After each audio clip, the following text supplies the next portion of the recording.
So hey guys, welcome back to my mini blog. तो कल थी राखी, तो हम चल चुके थे घर से मार्केट की और बट बाहर से बहुत ज़्यादा हो रही थी झमाझम वाली बारिश।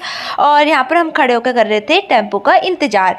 तो फाइनली हमको टेम्पो मिल चुका था और हम टेम्पो में बैठ चुके थे। और अब लेकिन इतना जाम हो रहा था कि हम कुछ कह नहीं सकते। और साथ में मम्मी हमको बोल भी रही थी, मैंने बोला कि मत जाओ मार्केट पर, तुम लोग मेरी कहाँ सुनते हो। तो इसी के साथ हम मार्केट पहुँच गए थे। तो यहाँ पर हम राखियाँ वगैरह देख रहे थे और अलग अलग दुकान में राखियाँ देखी, तो हर दुकान में हमको राखी पसंद तो आई नहीं।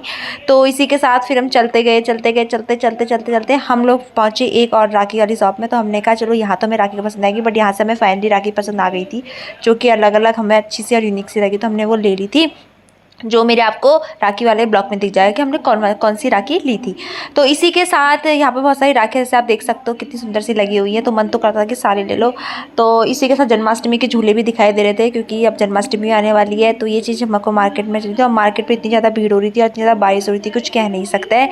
और मम्मी की बनी हुई थी पीछे से असिस्टेंट मैनेजर टाइप की हरकतें मेरी चल रही थी मम्मी को छाता उड़ाते हुए। तो इसी के साथ हमने कालू से सिद्धि मैया भगवान जी के दर्शन करे और फिर हम चल दिए यहाँ से घर की। और फिर हम लोग, अरे हम घर की और भी कैसे गए, क्योंकि हम लोग को तो उसके बाद लेनी थी मिठाई। तो हम लोग मिठाई की शॉप में रुके थे, कमल स्टोर्स के पास हमने मिठाई वगैरह ली, जहाँ पर भी बहुत ज़्यादा जाम होता है। बहुत सारे लोग यहाँ पर आए हुए थे, क्योंकि कल थी राखी, तो बहुत ज़्यादा भीड़ रहती है, ऐसा आपको बताइए। तो इसी के साथ थोड़ा वेटेड करने के बाद फिर हमको हमारी मिठाई मिल गई थी। फिर हमने यहाँ पर करा टेम्पो का इंतजार, पर टेम्पो का इंतजार करते करते बहुत टाइम हो गया था भाई। तो इसी के साथ मिलेंगे आपको नेक्स्ट ब्लॉग, तक के लिए बाय बाय।